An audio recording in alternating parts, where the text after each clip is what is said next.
Hi, I'm John Stevenson, and we're going to be looking at 2 Samuel Part 2, the last half of the book, in our continuing study of Old Testament literature and theology. We've already noticed 1st and 2nd Samuel are something of a unit. 1st Samuel speaks of the rise and fall of Saul. 2nd Samuel is, I call it the rise and fall of David, and we're going to see some failure right here in this section. We started in chapters 1 through 10, David as king. Now we're going to see he's still king, but now he's going to be challenged, and there's some family troubles. And finally, chapters 21 through 24 will be just some additional stories and songs and things like that. Think of it as an appendix, and we will spend some time there. In chapter 11, we find that he falls into sin. He happens to be on the rooftop and look across maybe at another rooftop. There's plenty of that in Jerusalem. And he sees Bathsheba. She is the wife of Uriah. He's away at battle. Joab's away at battle. All of David's people are away at battle, but he hasn't gone. And he sees her, and he not just looks, but he looks and continues looking, and then he lusts for her, and then he sends for her. You can actually follow the chain of thought if you look at who's sending for who. He sends for Bathsheba. They commit adultery. He takes her, and then she sends word at a later date, I'm pregnant. So he sends for her. She sends back a message to him. And now he sends for her husband, Uriah. He's known as Uriah the Hittite. Not necessarily part of the Hittite civilization, but part of that people group. But he's aligned himself with David and with the Israelites, and he's fighting on behalf of Israel. And they're actually campaigning over in Ammon on the east side of the Jordan River. But David sends for Uriah and has him brought back. And what he tries to do, he says, I just wanted a report, and he listens to Uriah, and then he says, okay, you can take off, thinking he'll go home, he'll sleep with his wife, and he won't realize that she's pregnant by David rather than by Uriah. Uriah doesn't go for it. Does he suspect? We're not told. Or is he just being just noble? He says, the soldiers of David are out in the field. They're not able to sleep with their wives, so I'm going to hold myself in solidarity with them, and I'm not going to go visit my wife. David goes so far as to even invite Uriah to dinner and has him drink. And gets him drunk and thinking maybe that will lower his inhibitions, and it still doesn't work. So finally, to try to cover up the sin, because he's been caught, he has sinned, and he knows it. He sends Uriah back with a letter. Now, not most people back then couldn't read or write, and I'm assuming Uriah was no exception. And he sends Uriah back with a letter, a message for Joab, who is David's chief of staff, his general. Actually, it's his nephew, and helps to keep everything in the family. And so, and the message is to put Uriah in the front lines, and then at a key moment to withdraw and leave Uriah out there to be killed. So it's really a murder plot. And it takes place where David plots to have Uriah put to death, and it works. And after this, Bathsheba now is widowed, and so he sends for her, and he takes her as his wife. Now, he's already got a few wives. That's not the thing.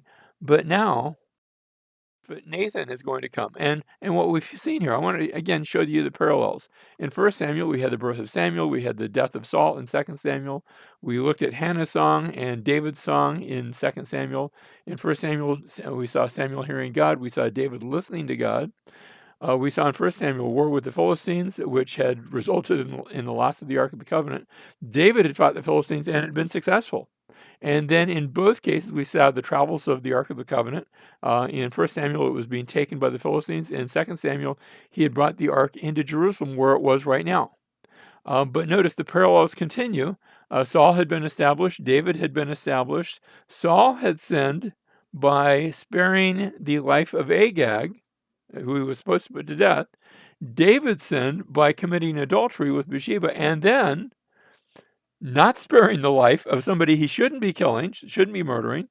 That is David's soldier, Bathsheba's husband Uriah. And so So far, it's been a study in contrast. It's not going to end quite yet. We're going to see this played out a little further. And in both cases, they are confronted by the prophet of God. Now, it's a different prophet. It was Samuel that confronted Saul. Saul's by now is dead. But now it's the prophet Nathan that confronts David. And he goes to David and he says, there's been this great sin that took place. And he actually puts it almost in the form of a parable, but doesn't tell him it's a parable. uh, where there's this man who had this little lamb, and a rich man who had plenty of sheep and flocks goes and takes the poor man's lamb from him. And it's a story of injustice. And David, who had been a shepherd when he was younger, he becomes so angry. He says, that man ought to die. And Nathan turns to him, and Nathan says to him, you are the man. And what David has done, he's just passed sentence upon himself. Now, he's not going to die, but what does take place, Nathan says the child that was born from this illicit union, this child of Bathsheba, the child's going to die. And David hears that. Now, David repents. He says, you're right, I was wrong. He actually has a prayer of repentance in Psalm 51, which maybe we'll look at when we get to the Psalms. But now David begins to fast and pray, hoping maybe that in his fasting and prayer and repentance, that maybe God will change and relent and allow the child to live. God does not, and the child dies. And David, after the death of the child, David says, well, that's sad, but okay, he's going to move on with life. And his servants are surprised at his reaction. And he says, while the child was still alive, I said, who knows?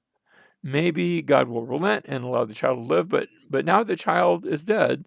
The child cannot come back to me. I can go to the child. And I think the idea is that the child is in the grave, and I'll go to the grave, but I can't bring the child back from the dead.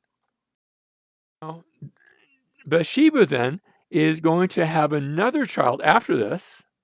And this is going to be Solomon. But Solomon has some older brothers. And remember, the older brothers usually get the inheritance. And the oldest brother, the oldest son of David, is named Amnon. But he has a number of other children. And I'm only putting up the ones that are significant to the story right now. He's got another son, Absalom, who has a sister, Tamar. And Amnon begins to lust after Tamar and want her. And he concocts a plan with some help from one of his cousins. He doesn't come up with this on his own. And the plan calls for him to pretend that he's sick and then ask that Tamar come in and nurse him to better health. And it is a plot to get her alone and away from everyone else. And so when she comes in, he grabs her and he rapes her. This is not a good story. And so there's a rape that takes place. And when David hears about it, David's reaction is, well, that shouldn't have, kids will be kids, but that shouldn't have happened. But he doesn't do anything about it. He just lets it slide. And Absalom is so angry that he's angry with his half brother Amnon, who treated his sister like that. And then he's angry with his father for not having done anything. And he plots, and he waits 2 years, plotting and hating, and finally sets up a trap to which he invites both Amnon and David. Now, David doesn't go for whatever. Did he realize it was a trap? I don't think so. But for whatever reason, he doesn't go. He doesn't fall into the trap. But Amnon does. And so Absalom uses this trap as the opportunity to murder his half-brother. And so when I say this is a dysfunctional family, let me just say, this is very dysfunctional. You had David's sin, where he had lusted for Bathsheba, the wife of Uriah, is now mirrored in Amnon, who lusts for Tamar, his half-sister, where David had sent for Bathsheba and had committed adultery with her. Amnon had pretended to be sick and then had used that as an opportunity to rape his half-sister. David had secretly plotted to have Uriah put to death. Absalom had now plotted to murder his half-brother Amnon, and I think he had planned on or at least hoped David would be there too. David didn't fall into it, but now there's murder. And so this family has been just torn apart by sin and more sin and more sin. And so Absalom now goes into hiding. He's banished from the area. He actually leaves Israel and goes to one of the northern areas. Eventually, he's allowed to return, and the one who intercedes for him is Joab. Not that Joab necessarily wants to, but Joab goes along with it. He allows Absalom is allowed to return, but he's allowed to return and is initially not reconciled to David, where he's allowed to come back into the land, but not to come into the king's presence. And here, Absalom actually goes and sets fire to some of Joab's fields to try to get Joab to again intercede and allow him to come and see his father David. And eventually that takes place. And so they have a reunion, but let me just say, it's not really a reconciliation because the bitterness and the hatred is still there. And so now Absalom begins, he's back in the land again. This time, instead of being in Jerusalem, he's down at Hebron. Remember, Hebron had been the place that had supported David initially.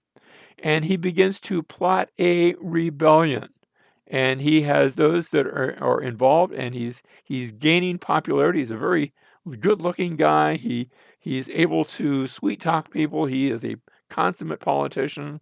And it's not long before he has convinced everybody he would be a better king than David. And so David realizes what's going on, and David has to flee from Jerusalem lest he be captured by Absalom, who, as this rebellion breaks out, is going to grab his father and torture and kill him if he can possibly get his hands on him. Now we read in chapter 15, verse 12, and Absalom sent for Ahithophel, the Gilonite, David's counselor, from his city Gilo while he was offering the sacrifices, and the conspiracy was strong, for the people increased continually with Absalom. And what we find out is Ahithophel, one of David's main counselors, is going over to Absalom's side. So he's not just got the people, he's got some of his inner circle. Now, there's a reason for that. You see, in 2 Samuel chapter 23, verse 34, we find that Ahithophel has a son, Eliam, the son of Ahithophel, the Gilonite. So he's got this son, Eliam. And back when Bathsheba was first introduced, David had asked, who is that woman? And had been told, is not this Bathsheba, the daughter of Eliam, the wife of Uriah the Hittite? So here we have this family connection. Ahithophel was the grandfather of Bathsheba, and perhaps he still had not forgiven David for taking his, seducing, I'm not sure how it happened, but taking his married daughter and treating her in such a way, and now he married her, but still, and for also murdering his son-in-law. So that had been a great dishonor, and Ahithophel has been carrying a grudge as well. Now, quickly we begin people lining up for and against David. The general populace is against David. They're turning against him. Yet he, and we just mentioned Ahithophel, the counselor to Absalom, former counselor to David, is now going to be against David. So he's the guy with the brains. He's the guy that can put together different strategies and tactics. For David, we do have Joab. Remember, Joab was David's nephew. And we saw Joab as sort of an opportunist. Joab, when Abner had come along, Joab had killed Abner, murdered Abner, to advance the cause. We also have Ittai. Ittai is described as a newcomer. He had now identified himself with the people of God, but he hasn't been taking sides, and yet he resolves to go with David. And David says, "Why are you doing this? You're not on anybody's side. You're brand new.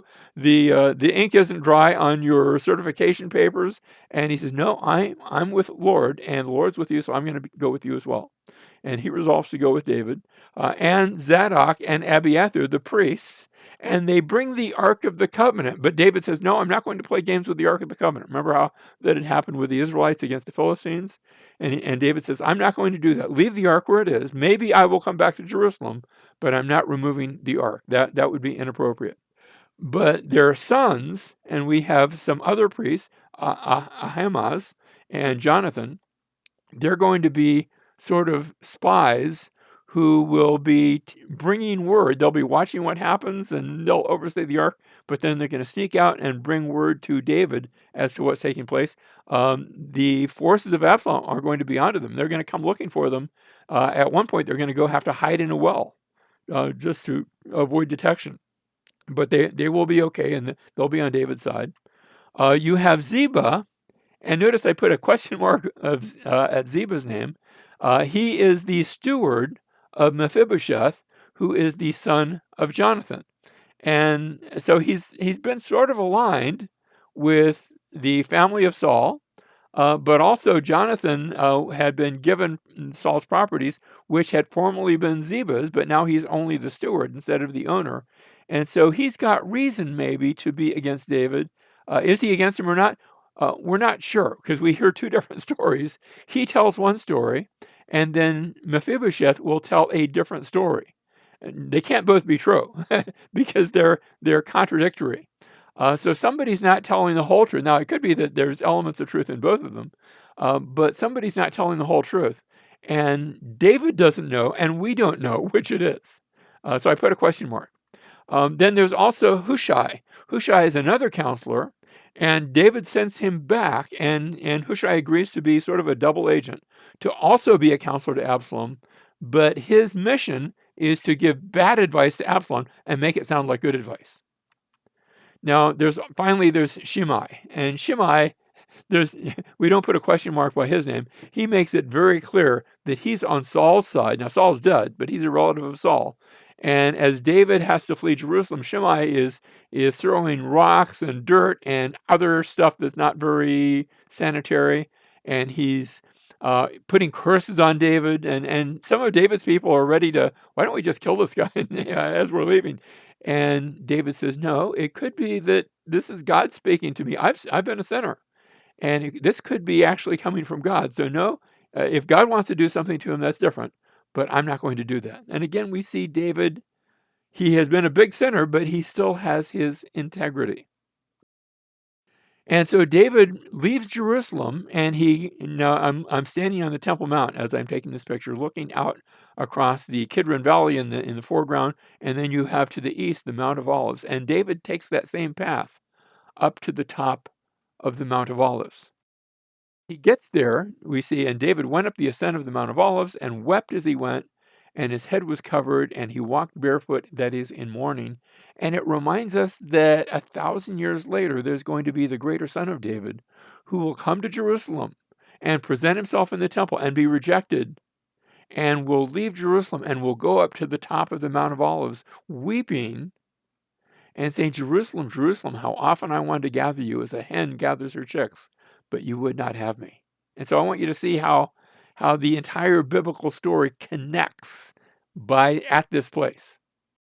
Now, Ahithophel then is a counselor, but so is Hushai, and they are both counseling, and they're giving opposing advice. Ahithophel says, listen, you have to chase David down right now. You're strong. He's weak. If you can catch up with him, you can defeat him. And Hushai says, no. What you really have to do is consolidate your power, and then you will be unstoppable. And then you can take David out at your leisure. And Absalom listens to the advice of Ahithophel. Now, one of the things that they advise, Hushai doesn't do this, but Ahithophel does, and Absalom does it. He goes in, and in the sight of all of Israel, he doesn't do this privately and behind closed doors. He goes and he engages with David's concubines. He takes them as though he were the victorious king, and he can just have his way with David's concubines, and does that in the sight of all Israel in order to shame David. But then, as I said, the two proposed plans come up, and Absalom listens to the voice of Hushai. We read in chapter 17, verse 14, that the Lord had ordained to thwart the counsel of Ahithophel. And Ahithophel sees this, and he goes home and he hangs himself. He realizes not just that Absalom's not going to listen to him, but that the Lord is against him. He had given good advice for a bad cause, but good advice. And so Hushai has won. And Absalom, he consolidates his power, but David's doing the same thing on the east side of the Jordan. And now he advances against David on the east side of the Jordan, and there is a battle. And in the battle, Absalom is not only defeated, but Absalom dies. He is killed. And David had wanted to capture Absalom alive. He wanted to try to restore his son, his lost son, but that's not going to happen. And it's Joab who sees Absalom. He's caught in a tree by his hair, and Joab goes and kills him because Joab's not going to take any chances on Absalom. So David is mourning. In fact, at one point, Joab goes in, "Stop mourning. You act like you wish we had lost." And David takes the advice, but let me just say, Joab seems to be out primarily for Joab. And you get a sense of that he doesn't have he has David's well-being as long as it's going to suit him. But he does not have, I don't know that he has the Lord's well-being. He doesn't have David's integrity. I can see that. Now we come to chapter 20, and there's another story. This is only one chapter, but there was a worthless fellow happened to be there whose name was Sheba, the son of Bechri, a Benjamite. Again, Benjamin, that's the tribe from which Saul had come. And he blew the trumpet and said, "We have no portion in David, nor do we have inheritance in the son of Jesse. Every man to his tents." That's actually a call for rebellion. And again, he's going to collect a following very quickly this time, maybe because with Absalom there had been an unsettled thing. And so on the heels of that, Sheba comes up. Verse 2, so all the men of Israel withdrew from following David and followed Sheba, the son of Bechri. But the men of Judah remained steadfast to their king from the Jordan even to Jerusalem. So Judah, the ones that had first recognized David, they're still with David. But all the rest of Israel, suddenly they're off and away again. Again, maybe because that had already been undermined by Absalom. So verse 3, then David came to his house at Jerusalem, and the king took the 10 women. Now, I'm almost tempted to pass over this, but I have to mention it because there's going to be a balance in the story. The king took the 10 women, the concubines whom he had left to keep the house. Remember, there had been that issue with them and Absalom before. And placed them under guard and provided them with sustenance, but did not go into them, so they were shut up until the day of their death, living as widows. Now, why is this even mentioned here? Because it's going to balance out the story. We'll see that in just a minute, but I had to mention it. It doesn't play a key role here, but it helps to balance the story out. Verse 4, then the king said to Amasa, and you say, who is Amasa? Well, he is the new chief of staff, the new general. You say, what happened to Joab? Back when Absalom had been in charge, he had set Amasa over the army in place of Joab. And Amasa was the son of a man whose name was Ithra, the Israelite, who went into Abigail, the daughter of Nahash, sister of Zeruiah, Joab's mother. So here he's an in-law family, and Absalom had put him in place. And David had sent to Zadok and Abiathar the priest, and he had sent a message, because even though Absalom was dead, Amasa wasn't. And he said, say to Amasa, are you not my bone and my flesh? May God so do to me, and more also, if you will not be, not just alive, but be commander of the army before me continually in place of Joab. So Absalom had set him in place, and now that David had won against Absalom, David keeps Amasa, which, let me just say, Joab wasn't happy about it, but what could he do? Amasa is now the new captain of the guard, general of the army. And the king says to Amasa, call up the men of Judah for me within 3 days and be present here yourself. We need to mobilize. We need to do it fast within 3 days. Well, Amasa went to call out the men of Judah, but he delayed longer than the set time which he had appointed him. So instead of getting it done, he procrastinates. And so you've got Sheba. Sheba's the problem. Amasa is adding to the problem. And David said to Abishai, you say, who's Abishai? Abishai is the younger brother of Joab. Joab was in it for himself. Let me say, Abishai was a good guy. I don't ever see anything bad about Abishai. And he said to Abishai, now Sheba, the son of Bechri, will do us more harm than Absalom. Take your Lord's servants and pursue him so that he does not find himself in fortified cities and escape from our sight. So Amasa was delaying. But Abishai, Abishai gets everything done. He's efficient, he's effective, and he's trustworthy. And so Joab's men, notice, it's Abishai that was given the order, but now we see Joab enter into it because this is his younger brother. Joab's men went out after him along with the Kerethites and the Pelethites and all the mighty men. So mighty men are going after Sheba, and they went out from Jerusalem to pursue Sheba. You say, where's Amasa?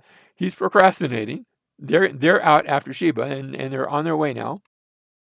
When they were at the large stone, which is at Gibeon. Remember Gibeon? Gibeon, the place with the big water supply. Gibeon, where Joab had encountered Abner, and Abner had started that blood feud. That Gibeon that had led to Abner's murder at the hands of Joab. Well, here they are at that place, that historic place, and now Amasa finally shows up. 3 days late, and more late. And Amasa came to meet them. Now Joab was dressed in his military attire, and over it was a belt with a sword in its sheath fastened at his waist. And as he went forward, it fell out. It didn't fall on the ground. It just sort of got a little loose, able to be grabbed by the hand in very short order. And Joab said to Amasa, remember, Amasa's coming up to Joab. Joab's leading the forces, even though his brother was the one who'd been sent, but Joab's there.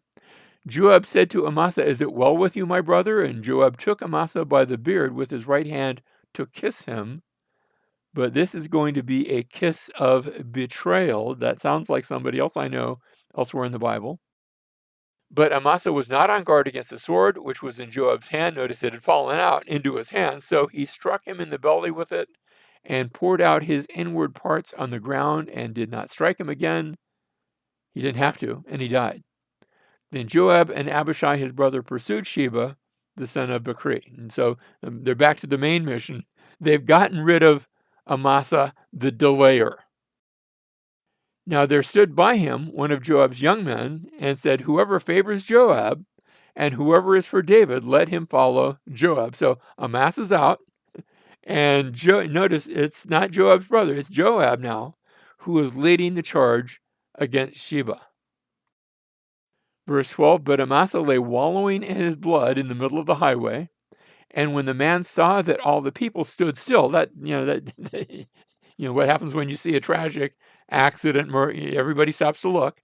He removed Amasa from the highway into the field and threw a garment over him when he saw that everyone who came by him stood still.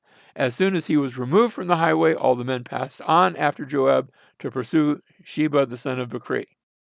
Verse 14, now he went through all the tribes of Israel to Abel, even Beth Maacah, and all the Berites, and they were gathered together and also went after him. So Sheba looks like he's going to escape. He makes it to a fortified city way up there in the north with Joab hot on his heels.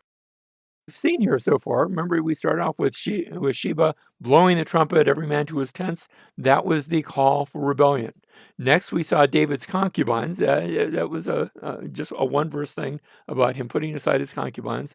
We saw Amasa the delayer, and then Amasa was killed to stop the delay. Then Amasa's body was removed out of the roadway so that people wouldn't stop to look.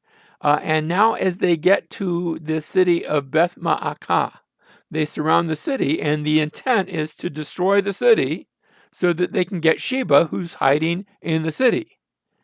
Remember how we had David's concubines? Now we see another, not concubines, but another woman. And she is described not by name, but she's called just a wise woman. And she comes out and she has this conversation. Maybe it was over the wall. I'm not sure how she has it. But she has a conversation with Joab. Joab, are you really going to kill the city just to get one guy? And Joab, that's what I'm here to do. Well, how about if we do the work for you? And Joab says, I don't care as long as we get him.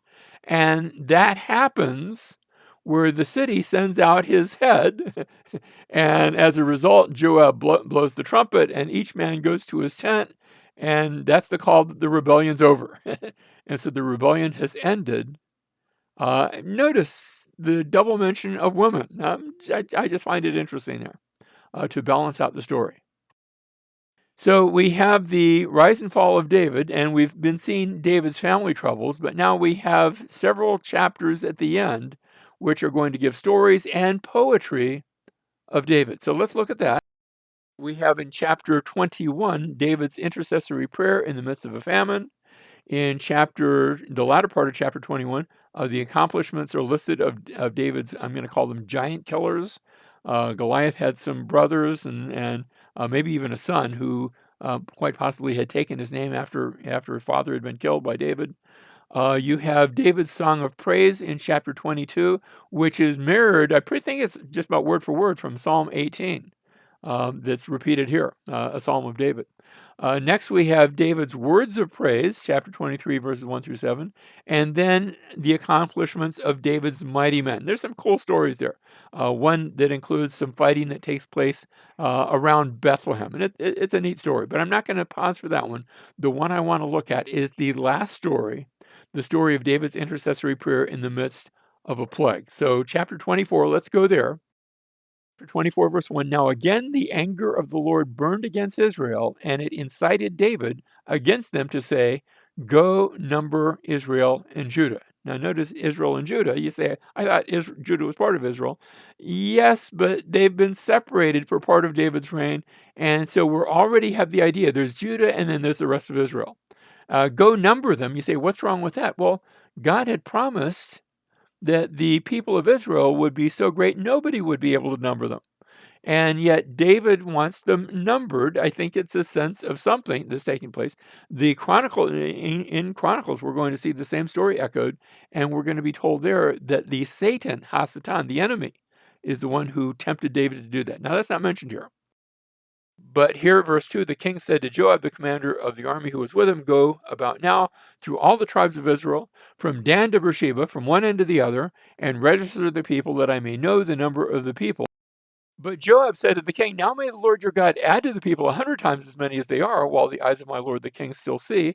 But why does my lord the king delight in this thing? Even Joab, who's in it for himself, can see this isn't quite right. This is a bad thing. But David insists, and so it's going to be done. Now, we start off by reading about the Lord's anger. So you know the story's not going to go well. And then David commands the census, and Joab tries to dissuade him, but David won't have it. And so Joab obeys, and he takes the census. And now David repents, realizing that what he did was wrong. And a prophet comes. Now, this is not Nathan. This is a different prophet. So different prophet, different time. We're not sure, was this early, was this late? We're not told. But this is the prophet Gad, who tells David, he comes in and he says, God's going to judge you, but you get to choose which judgment. It can either be 7 years of famine, it can be where for 3 months you will flee before the enemies of God, or you can fall into God's hands and have 3 days of pestilence. And David says, I'd rather fall into God's hands. Okay, which I get that. But let me say, this pestilence is going to be really bad. It's going to remind me a bit. Remember how back in Egypt you'd had the 10th plague, the death of the firstborn? Well, this isn't the death of the firstborn. This is the death of everyone. And as the angel comes, people start dying. And it's not where they get sick and then a few days later they die. It's happening just like bang. You can see it happening. This person falls and the next person falls, and you can actually see the angel and the death taking place before your eyes. And it looks like, man, 3 days from now, there won't be anybody left. And we read that the hand of the Lord was there, coming. And then David, as he sees this pestilence upon the people, you can just see it hitting. People are dying, and they're dying fast. And now David stands up, and he goes there, and he says, take me instead. He offers himself as a living sacrifice. Take me, kill me instead. And at that point, the sacrifice stops. And it reminds me of someone else, the greater son of David, who in Jerusalem spread his arms and said, take me instead, and went to the cross and died in our place. Now, David, he's the one who'd sinned, so he offers himself, but he was the one who had commanded this. Jesus, the greater son of David, had not sinned. He died for our sins, for our transgressions, because of our disobedience. But here David offers himself, And sure enough, the angel stops. And now Aruna, he's the fellow who happens to own the threshing floor right at the point where the plague stopped. You could see people just dropping right up to that point, and there it had stopped. And David's he goes to Araunah, says, "I'd like to buy your threshing floor. I'm going to build an altar right there and offer a sacrifice to God for His grace." And Araunah says, "You can take it. Hey, he's still alive. He's watched all these people die too." But David says, "No, I won't offer a sacrifice or an offering when it has cost me nothing. So no, I want to purchase the property." And he will purchase the property right there, the threshing floor of the high place just north of Jerusalem, which will be eventually the site of Solomon's temple. It's going to be on that same spot. The rest of the story, David offers the sacrifice, and the Lord is moved, and that ends 2 Samuel with a story of how David had offered himself. Now, it was for his own sins, but he offered himself as a substitute for the people. And he sets the stage for the greater David who will come and do it in a much greater way.